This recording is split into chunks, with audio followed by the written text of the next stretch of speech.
Hi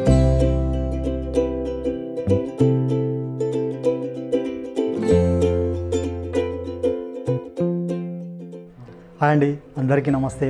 నేను ఈరోజు మామిడికాయతోని పులిహోర చేస్తున్నాను. ఇది మస్తు టేస్ట్ ఉంటుంది. అందరు నిమ్మకాయతో చేసుకుంటారు, కానీ ఇప్పుడు సీజన్ మామిడికాయలది కదా, దీంతో చేసుకుంటే మంచి టేస్ట్ ఉంటుంది. నేను చేసే విధంగా ఈజీగా చేసి చూపిస్తాను, మీరు కూడా ఇట్లే చేసుకోండి.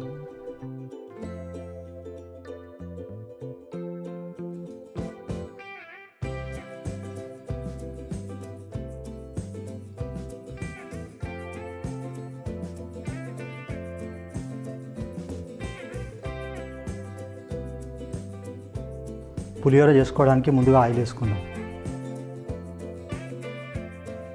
తర్వాత ఆవాలు వేసుకుందాం,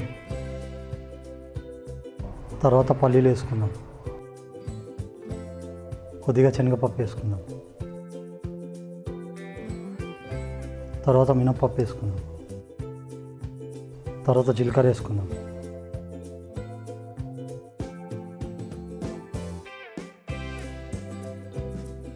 కొద్దిగా పచ్చిమిరపకాయలు ఇట్లా కట్ చేసుకొని వేసుకోవాలి. ఒక 5-6 ఎండుమిరపకాయలు ఇట్లా ఉంచుకొని వేసుకుందాం. కొద్దిగా కలమాకు వేసుకుందాం, కొద్దిగా ఇంగు వేసుకుందాం. ఒక మామిడికాయని ఇట్లా తురుముకొని వేసుకోవాలి.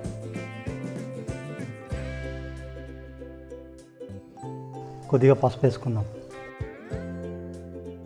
కొద్దిగా సాల్ట్ వేసుకుందాం.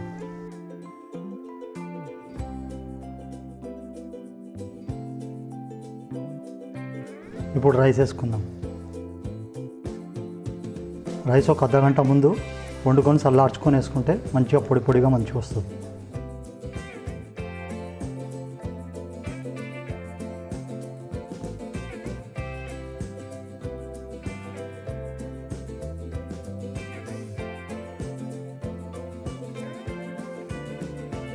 మంచి రుచిగా ఉండే మామిడికాయ పులిహోర రెడీ అయింది. ఇప్పుడు స్టవ్ ఆఫ్ చేసుకుందాం.